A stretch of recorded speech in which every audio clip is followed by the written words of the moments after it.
elle, aurait poursuivi son travail à la clinique vétérinaire, réhabilitant peut-être occasionnellement des animaux sauvages pour les relâcher. Mais la vie suivait rarement un chemin idéal. Parfois, elle traçait des détours inattendus qui menaient à des endroits plus significatifs que la destination initiale. Alors que les étoiles commençaient à apparaître dans le ciel assombri, Peyton réfléchit aux répercussions de la présence de Jack dans sa vie. Elle venait d'être acceptée dans un programme de gestion de la faune à l'université d'État, une voie qu'elle n'aurait jamais envisagée avant Jack.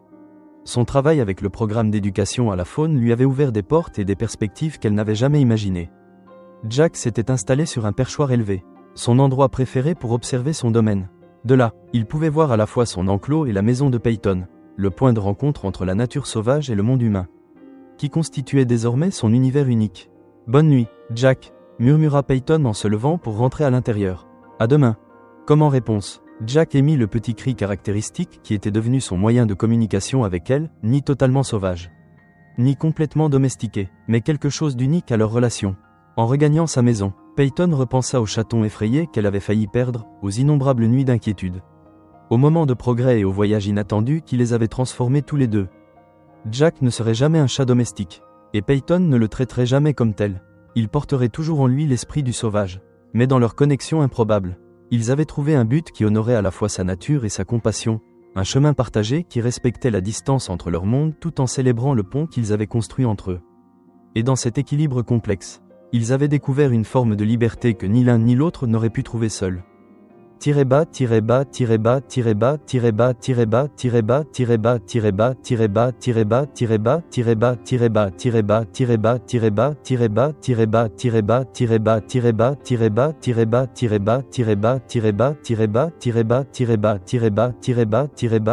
Bas, bas, bas, bas, bas, bas, bas, bas, bas, bas, bas, bas.